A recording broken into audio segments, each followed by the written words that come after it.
여러분, 자기 정체성이라는 말을 한 번쯤 들어보셨을 것입니다. 나를 내가 누구라고 생각하는가가 자기 인식 그리고 자기 정체성을 의미합니다. 심리학적으로 이 나의 정체성은 내가 나를 누구라고 여기는가에서만 그치는 것이 아니라 내가 나를 누구라고 생각하면 내가 이제 어디로 가야 할지도 결정하게 되어지고요. 또 나를 어느 그룹에 속하게 하면서 다른 사람과 구별하게 합니다. 정체성이라는 건 즉 다른 사람과 나를 구별하는 인식을 이야기하고 있어요. 내가 한국 사람이다 라는 정체성을 갖는 순간 내가 미국 사람이나 일본 사람과 중국 사람과 다르다는 것들을 같이 인식하는 것입니다. 내가 남자라는 성 정체성을 가지고 있으면 내가 여자와는 다르다라는 것들을 가지게 되고, 그럼 내가 어디 그룹에 속하고 무엇을 해야 될지도 알게 되어지는 것입니다. 이 정체성이 혼란스러워지면 그래서 세상이 혼동스러워지는 거예요. 구별이 사라져버리기 때문입니다. 오늘 본문의 말씀 20절 말씀에 보면 사도 바울은 빌립보서 3장 말씀을 이제 결론 내려가면서 자신도 그리고 빌립보 교회 교인들도 어떤 정체성을 가지고 있는지 이야기해 주는데, 그것이 20절 초반에 보면 우리의 시민권은 하늘에 있는지라 라고 이야기하는 것입니다. 조금 더 원어를 오늘 우리가 나눌 말씀을 따라서 번역하면 우리는 하늘의 시민권을 가진 사람들입니다 라고 이야기하는 거예요. 그리스도인들이 가져야 될 정체성이 있다면 하늘의 시민권을 가지고 있다라는 것들. 땅에 속한 사람이 아니라 이제는 하늘에 속한 사람이 되었다. 자신을 위해 사는 사람들이 아니라 하나님을 위해 사는 사람들이 되었다라는 정체성을 갖는 것, 그것이 중요하다라고 사도 바울은 이야기하고 있어요. 감옥에 있는 바울이든 빌립보에 있는 빌립보 교인들이든 예수님을 믿는 사람들이 반드시 기억해야 되는 정체성이 있는데, 그것이 바로 나는 하늘에 속한 사람이다. 하늘의 시민권을 가진 사람이다. 여러분, 이 시민권이라는 말을 쓸 때 사도 바울은 분명히 로마의 시민권을 의식하고 염두에 두고 이 글을 썼을 것입니다. 당시 로마는 대제국을 이루고 있었는데요, 이 대제국 안에는 두 가지의 부류의 사람들이 존재했습니다. 신분이 존재했습니다. 하나는 로마 시민권자들이고 나머지는 비시민권자들이었던 거예요. 로마의 시민권자가 되는 사람들은 날 때부터 시민권자로 태어나는 사람도 있지만 오늘날 미국 시민권을 얻는 것과 비슷하게 여러 가지 이유로 시민권을 취득하는 사람들도 있었습니다. 경제적으로 많은 돈을 써서 시민권을 얻기도 하고요, 전쟁에 나가서 어떤 업적을 쌓았을 때 시민권을 얻기도 했습니다. 시민권자들은 비시민권자와 다른 여러 가지 혜택이 주어지고 의무가 주어졌어요. 인권이 보호되어지고 재산권이 보호되어지고 투표권을 갖게도 되고요, 또한 함부로 처벌받지 않고 재판을 청구할 수 있는 재판권도 주어졌습니다. 반면에 시민으로서의 더 높은 납세와 병역과 같은 의무들도 주어졌어요. 내가 시민권자가 된다는 건 시민권자로 살기 전과 후의 삶이 바뀌어지고 시민권자와 시민권자가 아닌 사람들이 구별되어진다라는 것들을 생각할 때 오늘 사도 바울이 20절에서 우리는 하늘의 시민권을 가진 사람들입니다 라고 외치는 것은 내가 예수님 믿기 전과는 이제는 다른 사람의 삶을 살아가야 되고 세상 사람들과는 또 다른 삶을 살아야 된다는 것들을 알려주고 있는 거예요. 내가 하늘에 속한 사람이라는 정체성을 딱 갖는 순간 여러분, 이제는 땅에 속한 사람들과 구별되어진다라는 것들을 알아가는 것이에요. 예수님을 믿으면 이제 하나님 나라의 사람으로 살아가게 되어지고 그것이 표현되어지고 보여져야 되는 것입니다. 여러분이 나 자신을 하나님의 자녀, 예수 믿는 사람, 하늘에 속한 사람으로 알고 살아갈 때 그것이 내가 잘 살아갔는지를 확인할 수 있는 건 여러분을 오랫동안 봐왔던 사람들이 여러분을 땅의 사람과 다르다고 생각할 수 있어야 돼요. 직장을 같이 오래 다닌 분이 여러분이 교회 다닌다는 이야기를 듣고 너도 교회 다녀? 나도 교회 다니는데 서로 놀라는 일이 있는 거. 이거는 여러분 우리가 정체성을 헷갈리고 사는 거예요. 어떤 분들은 교회에 오면 하늘에 속한 것 같았다가 교회 밖을 나가면 땅에 속한 사람으로 살아가시는 분들이 있어요. 이중국적자들이시죠.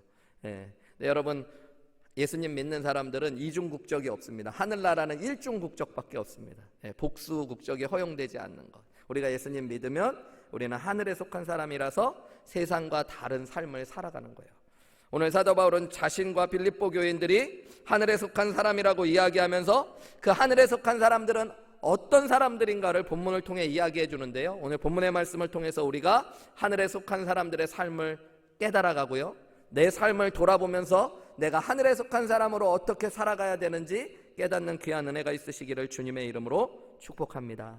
첫 번째는 여러분, 천국 시민은 예수님을 닮아가고 따라가는 사람들이에요.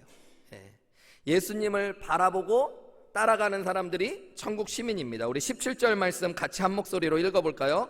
시작. 형제들아, 너희는 함께 나를 본받으라. 그리고 너희가 우리를 본받은 것처럼 그와 같이 행하는 자들을 눈여겨보라.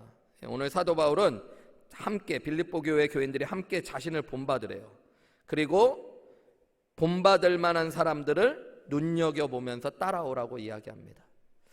어떤 분들은 이 글을 딱 그냥 단순하게 읽으면서 사도 바울이 대단한 자신감과 교만함을 가지고 있지 않았나라고 생각하는 분들도 있습니다. 여러분, 어떤 사람이 당당하게 나를 본받고 나를 따라오십시오 얘기한다는 거, 상당한 자신감을 가지고 또 때로는 교만하게도 느껴질 수 있는 것입니다. 이상하게도 빌립보서 말씀을 우리가 쭉 살펴봤지만 빌립보서에서 사도 바울은 자신을 높인 적이 별로 없었어요. 항상 예수 그리스도의 마음을 가지라고 이야기했는데 그 예수 그리스도의 마음은 낮고 겸손한 마음이라고 이야기했습니다. 공동체 안에서도 화평을 위해 다른 사람들을 자기보다 낮게 여기라고 이야기했었어요. 그런데 오늘은 여기서 자신을 드러내며 자신을 본받으라라고 이야기하고 있는 것입니다. 바울이 여기서 이야기하는 너희는 함께 나를 본받으라라는 진짜 의미를 이해하기 위해서는 먼저 문맥을 이해할 필요가 있고요, 바울이 사용한 단어를 이해할 필요가 있습니다. 문맥을 보시면 여러분, 우리는 빌립보서 3장의 말씀을 쭉 살펴봐 봤잖아요. 바울이 예수 그리스도라는 최고의 가치를 깨닫고 그분을 얻기 위해 살아갔다라고 이야기하고, 인생의 목적이 예수님을 더 깊이 체험하며 따라가는 것이라고 이야기했었어요. 그죠? 그런 자신을 지금 사도 바울은 본받으라고 하는 것입니다. 나의 높은 인격, 나의 종교적인 열심, 내가 가지고 있는 어떤 성취나 명예, 이런 것들이 아니라 사도 바울은 자신이 예수님을 닮아가는 모습, 예수님을 따라가는 모습을 같이 따라가라고 이야기하고 있는 거예요. 원어로 본문의 말씀을 보면 함께 본받으라 라는 말이요, 한 단어로 쓰였어요. 함께 본받으라가 우리가 함께 나를 본받으라 이렇게 떨어져 있는데, 원어로 보면 함께라고 할 수 있는 순이라고 하는 접두사가 붙어 있고요, 본받으라라고 하는 미네타이라는 동사가 같이 맞물려서 순 미네타이라고 하는, 성경에서 오직 이곳에만 나오는 단어가 쓰여졌습니다. 그러니까 사도 바울은 함께 본받자 이렇게 이야기하고 있는 거예요. 물론 자신을 본받을 뿐만 아니라 자신과 함께 본받자라고 이야기하는 것입니다. 이 미네타이라는 단어에서 나온 단어가 이미테이션이라는 단어예요. 이미테이트. 여러분, 이미테이트가 뭐예요? 모방하고 따라하는 거죠. 모조품이 되는 거죠. 모조품이 있다라는 거는 여러분, 진품이 있다라는 걸 의미하는 겁니다. 사도 바울은 자신이 모조품이 된 자기를 닮아갈 뿐만 아니라 내가 모조품이 되었기 때문에 나의 원래의 모델 되시는 예수님을 함께 닮아가자라고 지금 이야기하는 거예요. 그래서 벵겔이라는 유명한 신학자는 이 본문을 이렇게 해석했어요. 그리스도를 모방하는 데 있어 나와 함께 모방자가 되어가자, 이렇게 이야기하는 거라는 거예요. 자신을 드러내는 것이 아니라 예수님을 모델로 하고 우리가 함께 예수님을 닮아가고 따라가자라고 이야기하는 것입니다. 사도 바울은 예수님 믿는 것, 천국의 시민된 사람들은 이제는 모델이 바뀌어진다고 이야기하는 거예요. 이거는 사도 바울이 여기서만 이야기한 것이 아닙니다. 고린도전서 11장 1절 말씀에도 사도 바울은 똑같은 의미의 말을 전하는데요, 내가 그리스도를 본받는 자가 된 것 같이 너희는 나를 본받으라 이야기하고 있는 거예요. 사도 바울은 자신을 높이며 날 좀 본받아라 라고 이야기하는 게 아니라 항상 내가 예수님을 본받는 것처럼 너희도 예수님을 본받아, 결국 누구를 닮아가라고 이야기하고 있는 거예요? 예수님을 닮아가라고. 그것이 천국 시민의 모습입니다. 로마 시대 때는 여러분, 이상적인 인간에 대한 탐구와 연구가 많이 이루어졌어요. 그런데 그 당시에는 이상적인 인간에 대해서 이야기할 때 항상 외형과 외모, 신체적인 것들이 두각되었습니다. 그래서 보면은 로마 시대 때 만들어진 조각상들을 보면 완벽한 얼굴은 무엇일까? 완벽한 구조와 균형은 무엇일까? 여러분 그 조각이나 데생 같은 거 미술을 배워보신 분들은 아는데 이 로마 시대 때 만들어졌던 얼굴들을 가지고 지금도 데생 같은 걸 합니다. 왜냐하면 완벽한 균형과 그런 미를 가지고 있기 때문이에요. 막 다비드상 이런 거 여러분 보신 적 있나요? 얼굴부터 몸매까지가 완벽한 남성의 모습을 보게 되어집니다. 그 이상형을 보면 내가 얼마나 부족한지를 알게 되고 내가 무엇을 향해 운동을 하고 아름다움을 추구해야 되는지를 보는 거예요. 비너스상 이런 상을 보면 또 얼마나 아름다운 여인의 모습이 무엇인지, 아름다운 여인의 몸매가 무엇인지를 또 보여주는 거예요. 그 당시의 사람들은 그런 이상향과 모델을 추구하고 닮아가려고 노력했던 거예요.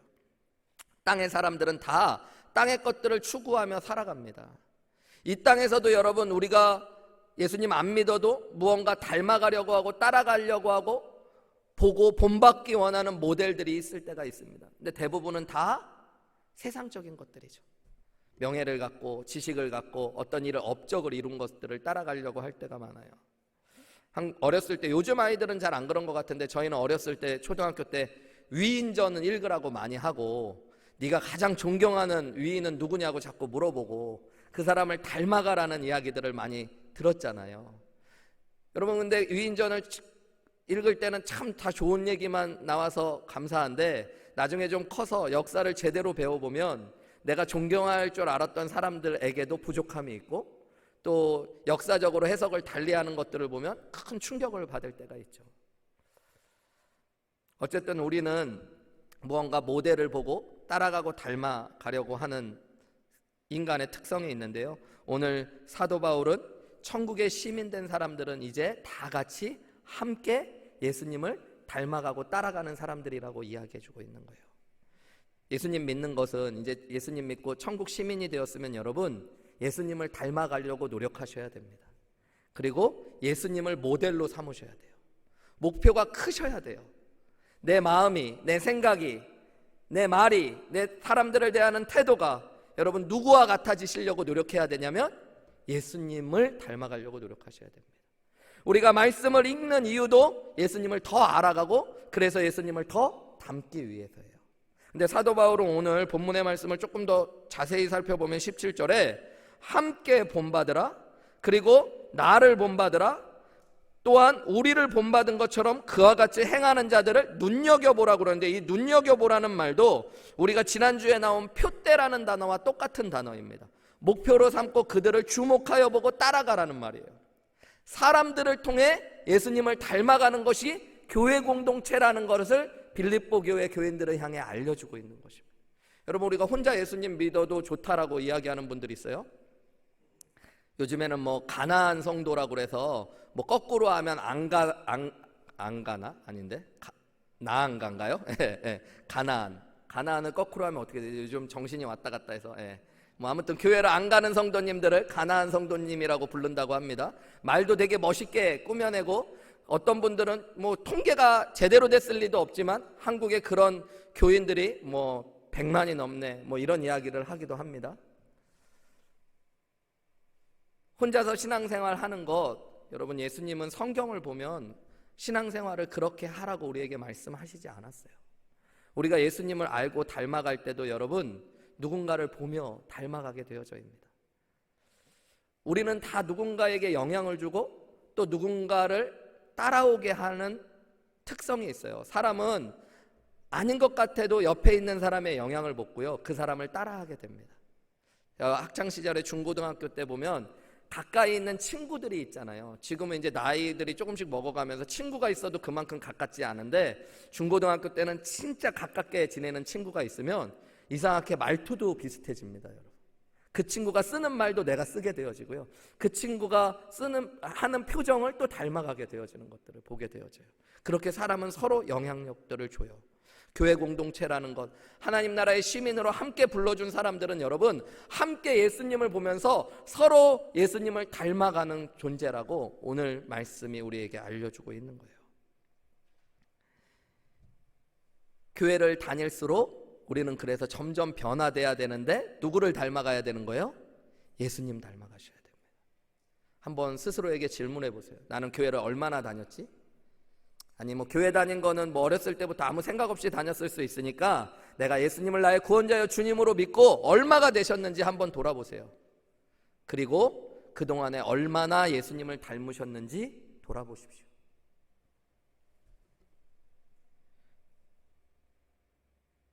교회에 있는 젊은 세대들이 저와 여러분을 보고 따라옵니다.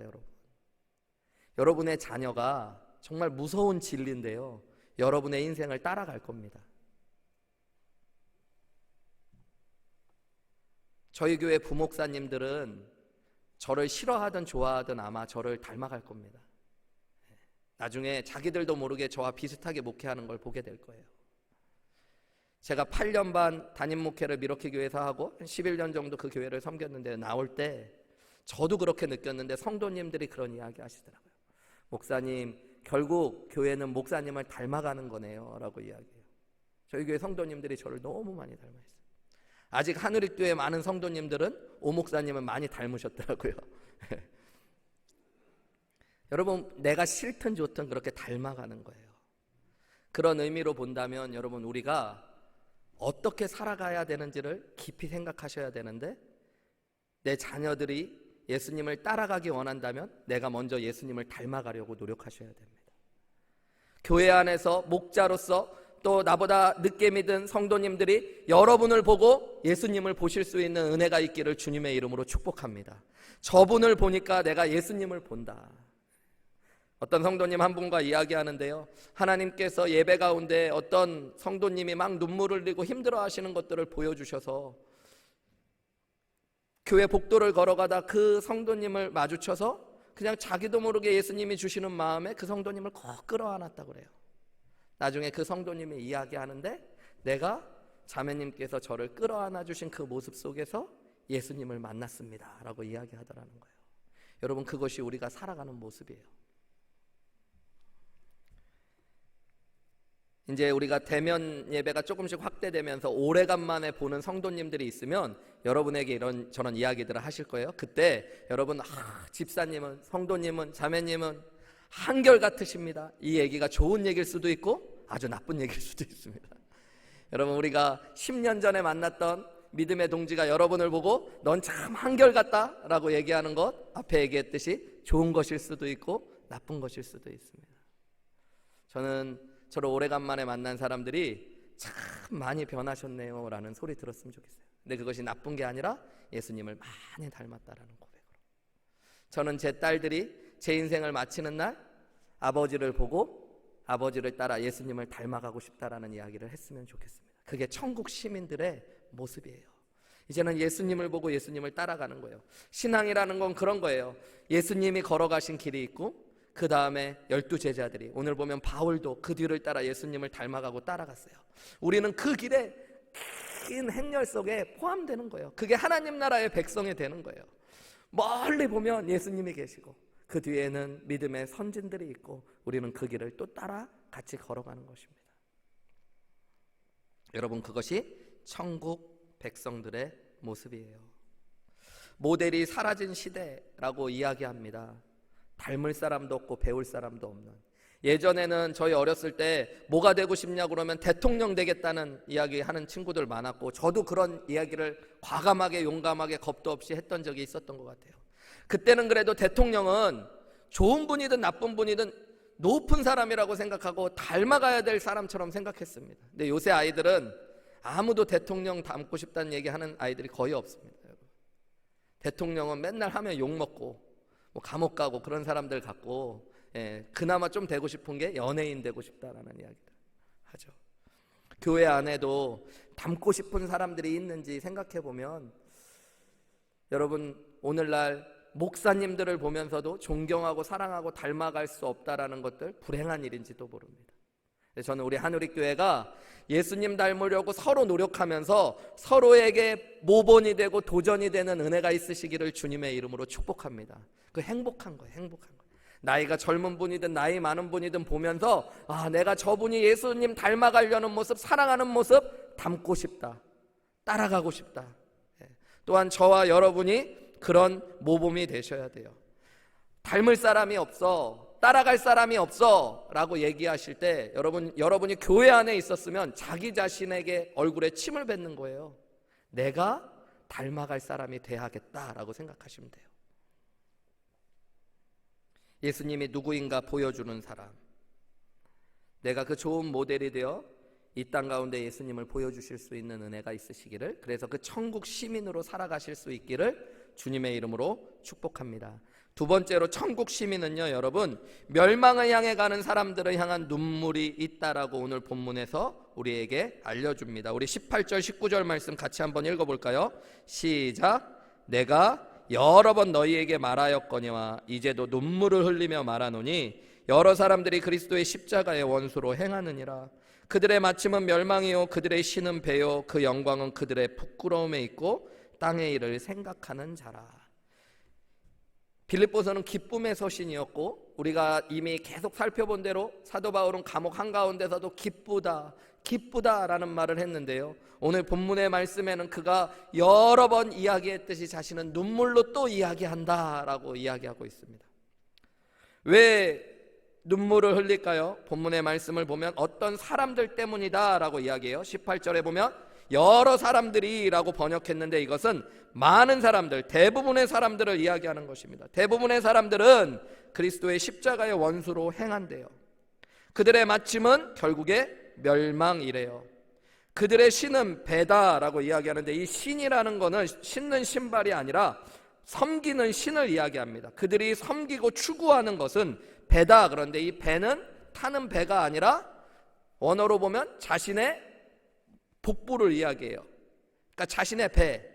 어떤 성경은 그래서 스토막, 우리 안에 있는 내장으로 번역하기도 했는데, 뭐냐면 우리 안에 있는 식욕을 추구하며 살아가는 것. 이 대표적인 비유로 이야기해서 욕망을 따라 살아가는 사람들을 욕심을 따라 살아가는 사람들을 이야기하는 것입니다. 결국 그들이 영광스럽게 하고 자랑스럽게 생각하는 것은 자기들의 부끄러움이 될 것이고, 땅의 일만 생각하는 사람들, 수많은 사람들이 그렇게 살고 있다는 거예요. 내가 천국 시민이 되고 났더니 예전에는 그런 사람들이 부럽기도 했어요. 또 한편으로 무관심하기도 했어요. 때로는 비난하고 비판할 수도 있었습니다. 그런데 내가 받은 은혜를 생각하고 진짜 천국 시민이 됐더니 그 사람들을 보면 눈물이 나오는 거예요. 눈물이. 그것이 천국 시민 된 사람의 모습이에요. 사도 바울은 지금 그런 사람들을 보면 눈물이 나온다라고 이야기합니다. 여러분 한번 생각해 보세요. 우리가 날 때부터 하나님 나라의 시민이 된 게 아니잖아요. 모태신앙은 없다라고 제가 말씀드렸잖아요. 엄마 따라서 교회 다니는 게 어떻게 신앙을 가진 겁니까? 신앙은 교회 다니는 게 아니라 예수님을 나의 구원자여 주님으로 믿은 거니까, 내가 예수님 믿은 건 우리 모두가 다 천국 시민권을 얻은 사람들이에요. 취득한 사람들이에요. 근데 그 전에는 그냥 뭐 한국 국민이었다가 미국 시민이 된 게 아니라, 그 전에는 오늘 사도 바울이 이야기하는 것처럼 멸망당할 수밖에 없었던 사람들, 마지막에 우리가 자랑했던 것들이 다 부끄러움이 되어지고 땅의 일만 생각하다가 욕심만 따라 살아가다가 죽을 수밖에 없었던 게 우리였다고요. 그런 우리가 예수님 믿고 하나님 나라 백성에 대해서 구원받은 거예요. 마치 여러분 정말로 지옥과 같았던 고난의 땅에서 레퓨지들이 정말로 자유를 찾아왔다가 세상에서 제일 잘 사는 나라인 미국의 시민이 되어지기도 하잖아요. 여러분 그렇게 되어졌을 때 그것이 얼마나 큰 기쁨이에요. 그러면서 내가 조금 여유가 생겨 눈을 돌아봤더니 예전에 나와 같이 고난받고 힘든 사람들이 보여요. 그럼 어떤 마음이 들어야 될까요? 무관심한 마음들? 아니면 여러분 말도 안 되게 비난하고 비판하는 마음들? 그게 아니라 정상적이라면 내가 받은 은혜 때문에 그들을 볼 때 슬퍼하고 아파하는 눈물이 우리에게 생기는 거잖아요. 여러분 오늘 사도 바울은 천국 시민으로서 우리가 살아간다면 믿지 않는 사람들, 그리고 예수님 믿는다고 교회 안에 있지만 여전히 십자가의 길을 모르고 십자가의 원수로 행하며 자신의 욕망만을 따라 살아가다가 자신이 자랑스럽게 생각하는 것들이 다 부끄러워지고 결국에는 멸망당할 사람들을 보면 눈물을 흘리는 것, 그것이 바로 천국 시민의 모습이라고 이야기해주고 있는 거예요. 여러분 우리가 자랑스럽게 생각하는 것, 추구했던 것들 결국 다 주님 앞에 섰을 때 부끄러운 것들, 그리고 보잘것없는 것들이 되어질 것입니다. 여러분, 우리의 영광은 오직 예수 그리스도예요. 예수 그리스도. 우리가 부끄럽지 않게 주님 앞에 고백할 수 있는 이름도 하나밖에 없는데 그것은 예수 그리스도입니다. 여러분, 그 예수님을 만난 사람들은 이제 믿지 않는 사람들, 또 그 믿음의 길 안에 온전히 서지 못한 사람들을 보면 눈물을 흘려야 돼요. 왜냐하면 우리가 예수님 믿고 구원받았다는 건, 천국 시민이 됐다는 건, 천국이 우리 안에 이루어졌다는 건데, 그것은 예수님이 우리 안에 계시다는 거고, 예수님이 우리 안에 계시면 우리 안에 예수님의 마음이 생깁니다. 근데 예수님의 마음이 무엇이었냐면 멸망당하는 자들을 향해 우셨던 것이 예수님의 마음이에요. 누가복음 19장 41절과 42절에 보면 예수님이 예루살렘 성으로 가까이 오시면서 성을 보시며 우셨다라고 기록하고 있어요. 제자들에게 이해할 수 없는 모습이었을 거예요. 왕이 될 줄 알고 수많은 사람들의 환호를 받으며 예루살렘 성을 향해 나아가고 계십니다. 예루살렘 성은 그 당시에 갈릴리에 비해서 훨씬 화려하고 멋진 도시예요. 그런데 그 성을 보며 예수님이 우시는 거예요. 우시면서 예수님은 이렇게 말씀하셨대요. 너도 오늘 평화에 관한 일을 알았더라면 좋을 뻔하였는데 지금 네 눈에는 모든 것이 숨겨졌구나. 평화의 왕이신 예수님을 보지 못하는 그들을 보면서 예수님은 우셨대요. 그 예수님의 마음. 저는 말씀을 묵상하다가 예수님이 십자가에서 자신을 못 박으라고 외쳤던 죄인들을 향해서 기도하시는 그 장면에 예수님이 우셨겠구나라는 생각이 들어요. 아버지여, 저들을 용서하여 주옵소서. 저들은 저들이 하는 일을 알지 못합니다. 그들을 비난하는 것이 아니라, 그들에 대하여 눈을 감고 무관심한 것이 아니라 그들을 볼 때 아파하며 우는 것, 그것이 천국 시민 된 사람들의 마음인 거예요. 그것이 바로 예수님의 마음인 것입니다. 여러분, 멸망으로 가는 사람들 보면 여러분에게는 어떤 마음이 있으세요? 교회 밖에서 예수님 모르고 욕심만을 위해 살아가고 결국 멸망당할 사람들, 교회 안에 있으면서도 여전히 자신의 열심만을 주장하며 자신이 자랑하는 것들이 부끄러움이 될지도 모르고 십자가의 원수로 행하며 욕심을 이루기 위해 신앙생활하다 멸망당할지도 모르는 사람들을 보면 여러분 어떤 마음이 드세요? 천국 시민이라면 사도 바울은 그들을 향해 내가 울고 있고 너희도 함께 울기 원한다라고 오늘 이야기해 주고 있는 것입니다. 여러분, 저는 우리 한우리교회가 예수님이 가지셨던 그 눈물이, 사도 바울에게 있었던 이 눈물이 오늘 우리 가운데도 가득하기를 주님의 이름으로 축복합니다. 그 교회가 예수님의 마음을 가진 교회예요. 첫 번째로 천국 시민은 예수님을 바라보고 따라갔다면, 두 번째로는 여러분, 예수님의 마음을 가진 사람들은 예수님의 눈물을 가진 사람들이 되어지는 것입니다. 저는 목회자로서 성도님들과 함께 울고 함께 웃고 싶은데요, 저의 울음과 웃음의 이유가 성도님들이 땅의 것들을 가지고 즐거워하고 슬퍼하는 것도 있지만 진짜 예수님 때문에 함께 울고 웃는 귀한 은혜가 있었으면 좋겠습니다. 예수 믿지 않는 분을 보며 아파하고 예수 믿는 분을 보고 기뻐하고. 제가 예전에 미러키에 있을 때 한 성도님 집에 신방을 했는데요, 그분이 이런 얘기하는 거예요. 자기 옆집에도 한국 사람이 산대요. 뭐 달라스에는 요즘 한국 사람이 많아지니까 그럴 수도 있겠다 하는데 미러키에선 그런 일이 되게 특별한 일이거든요. 한국 사람이 많지 않은 곳에 옆집에 한국 사람이 산다 그러니까. 그래서 저는 목회자니까 질문했어요. 교회 다닌대요? 했더니 안 다닌대요. 그러면 우리 교회로 전도해야겠네요. 그렇게 이야기했더니 이분이 이렇게 이야기하는 거예요. 목사님, 그 사람 예수 믿을 필요 없습니다. 그 사람 부족한 게 하나도 없는 사람입니다.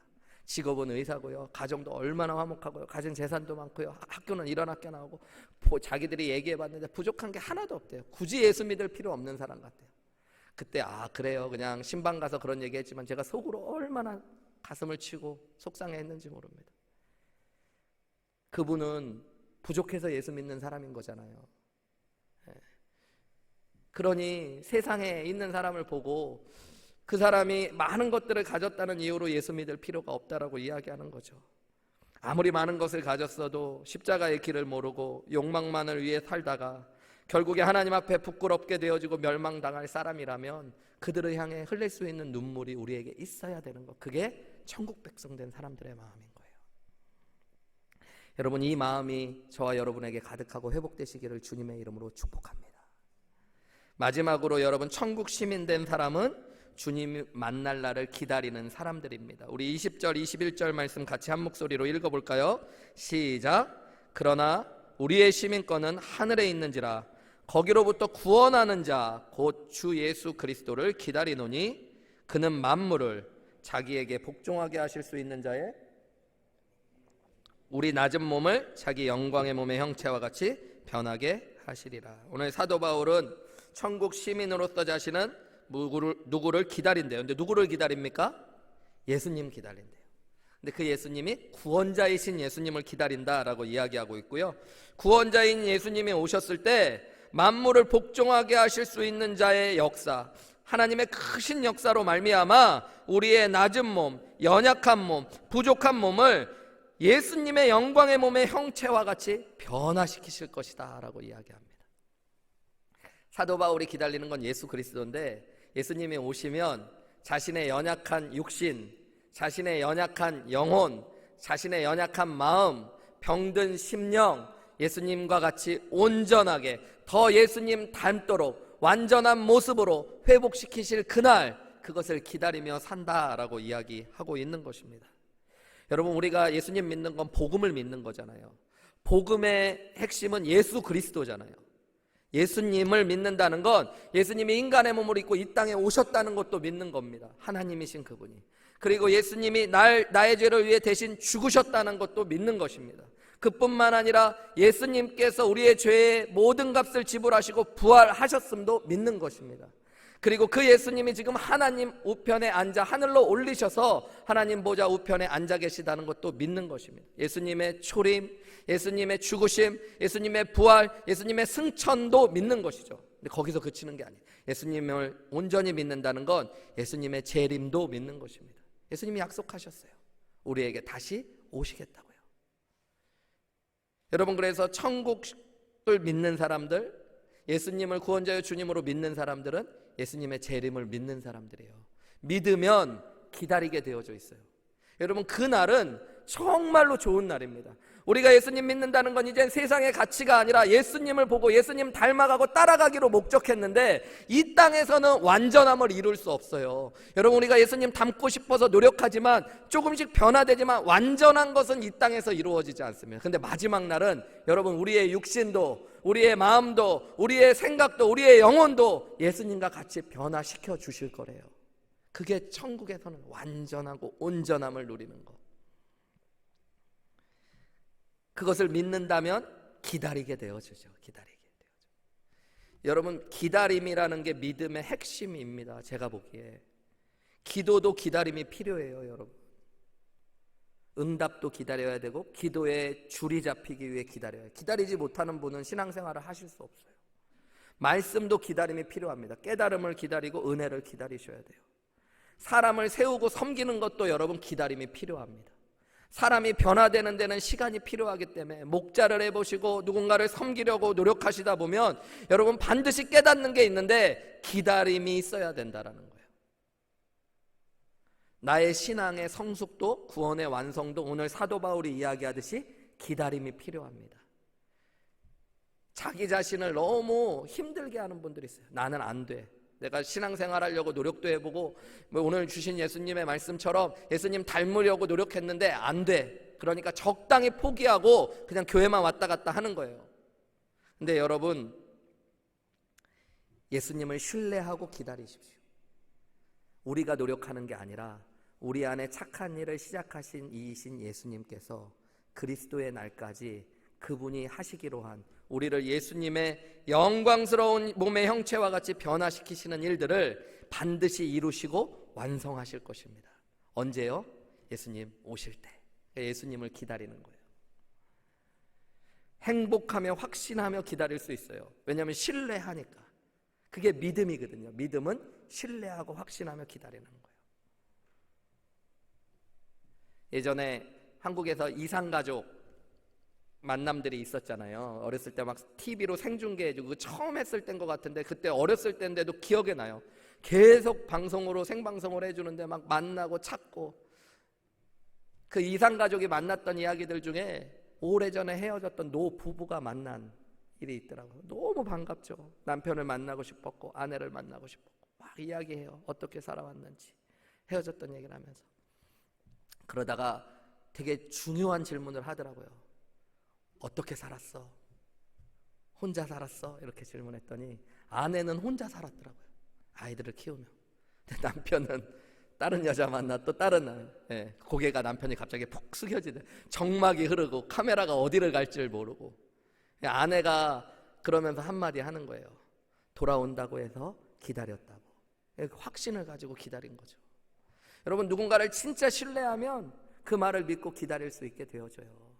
우리가 예수님 믿는다는 건 예수님 오심을 믿는 것이고 그것을 기다릴 수 있는 사람들이 되어야 돼요. 여러분, 제가 질문 하나 하겠습니다. 여러분, 한 주일 동안 뭘 기다리며 사셨습니까? 최근에 뭘 기다리며 사십니까? 백신 맞을 날만 기다리리. 어떤 분은 좋은 거죠. 우리 교회 온 성도가 다 대면 예배할 수 있는 날을 기다립니다. 그것도 기다리시는 거 좋습니다. 나라에서 또 1,400불을 준다 그러니까 통장에 그 돈이 들어오는 날을 기다리고 있습니다. 그러실 수도 있겠죠. 아이들이 크는 날만, 아기들을 키우는 엄마는 우리 아이들이 학교 가서 몇 시간이라도 자유가 생기는 날을 기다립니다. 그럴 수 있습니다.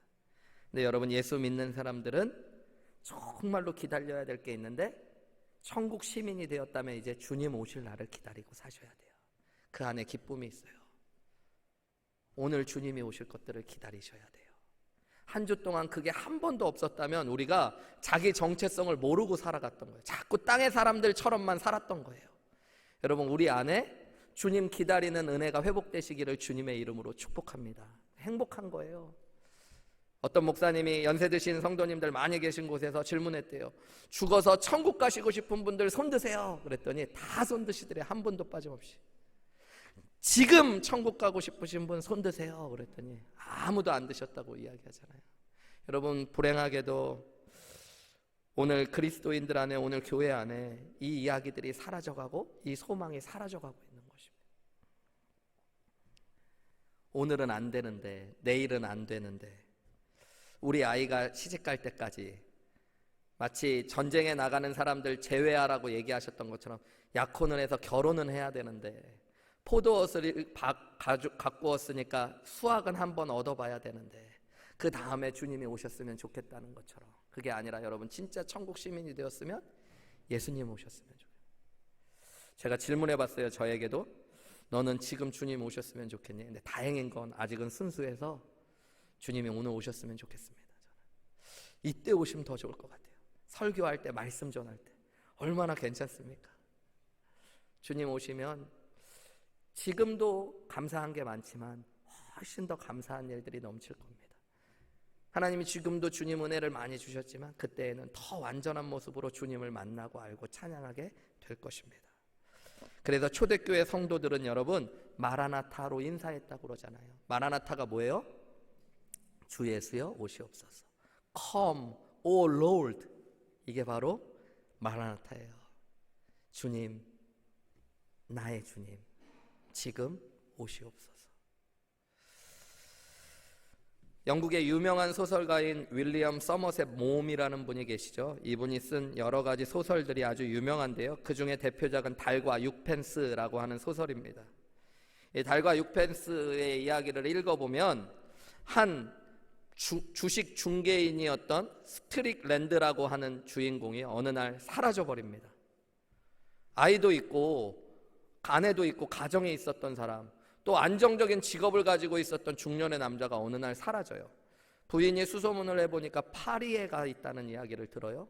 그래서 누군가에게 남편을 찾아달라고 합니다. 아내는 남편이 바람을 피우고 있다라고 생각했어요. 딴 여자가 생겨서 파리에 가서 사나 보다.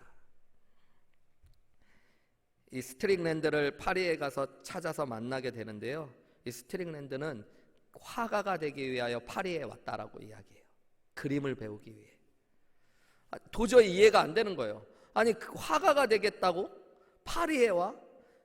중년의 나이가 돼서 부동산 주식 중개인으로 꽤 많은 성공을 얻었고 안정적인 직장을 가지고 있는데 지금 화가가 돼서 무슨 돈을 벌겠다고 그런 생각을 한 거예요. 그렇게 이야기하는 사람에게 이 스트릭랜드는 이야기합니다. 저는 완전히 그림에 빠졌습니다. 마치 바다에 빠진 사람처럼. 바다에 빠진 사람은 생각을 하지 않습니다. 그저 바다에 몸을 맡기고 헤엄을 치는 것뿐입니다. 그런 것처럼 자신은 그림에 빠졌기 때문에 그림을 그리는 일밖에 할 수 없다는 거예요. 뭐 여러 우여곡절의 일들이 있는데요. 그가 나중에 타히티라는 섬으로 가게 되어지고요. 그림을 그리기 위해. 그리고 나병에도 걸리는데 인생의 마지막까지 밖에 나가지 않고 사람들을 만날 수 없는 곳에서도 온통 그의 오두막을 그림으로 가득 채웁니다. 이 달과 6펜스라는 제목이 이 사람의 인생을 통해서 우리에게 무언가를 알려주는데요. 달이라는 거는 우리가 잘 아는 달이죠. 영국 사람들은 달이 하얀색이 아니라 은색이라고 생각한다고 해요. 동그랗고 은색인 달. 그리고 영국 사람들이 생각하는 동그랗고 은색인 게 하나 더 있는데 그게 6펜스입니다. 6펜스짜리 동전. 이상하죠. 뭐 펜스면 하나가 한 1펜스짜리가 동전이어야 될 것 같은데 영국 사람들에게 있어서 가장 작은 단위의 화폐가 6펜스라고 그래요. 인터넷에 여러분이 한번 6펜스 동전을 쳐보면 동그란 6펜스짜리 동전 하나를 볼 수 있는데요. 그것이 은색으로 된 빛나는 작은 동전. 근데 가치는 가장 작은 것이에요. 돈을 쫓아 살아갔던 스트릭랜드의 삶은 예전에 땅의 것들을 추구했기 때문에 땅의 가치의 인생이었는데 그가 자기의 인생에 가장 가치 있다고 생각했던 예수를 발견하고 났을 때 그의 인생을 예술로 드렸을 때 돈을 벌기 위한 인생이 아니라 더 빛나고 높은 인생을 살게 되었다는 것들을 이야기하고 있는 것입니다. 그래서 이 서머셋 몬은 이렇게 우리에게 질문하는 거예요. 인생은 달의 사람이 되느냐 6펜스짜리 인생이 되느냐 라고 이야기하는 것입니다. 기왕 은색의 동그라미라면 우리가 6펜스를 바라보며 6펜스짜리 인생이 되는 게 아니라 달을 바라보고 달의 가치를 사는 사람이 되어야 된다라는 얘기예요. 여러분 이제 빌립보서 3장의 말씀을 마무리합니다. 사도 바울은 우리에게 이야기했어요. 하나님께서는 사도 바울을 통해 알려주셨어요. 인생의 가장 귀한 가치가 예수 그리스도이십니다. 우리가 따라가고 닮아가야 될 유일한 한 분도 예수 그리스도입니다. 그렇다면 우리가 예수님을 따라가고 닮아가며 예수님의 마음을 우리 안에 채우고 결국 예수님을 기다리다 예수님을 만나는 인생이 누구보다도 빛나고 영광스럽고 값진 인생인 줄 믿습니다. 그런 천국의 시민, 저와 여러분이 그런 사람이셨으면 좋겠어요. 이미 천국을 소유하고 나서도 여러분 자꾸만 땅의 일을 생각하고 땅만을 아는 십자가의 원수로 살아가다 욕심만을 따라가다 멸망당하는 인생이 아니라 여러분들이 하나님 바라보고 하나님 나라 천국 시민으로서의 고귀한 삶이 저와 여러분 가운데 가득하고 시작되시기를 주님의 이름으로 축복합니다.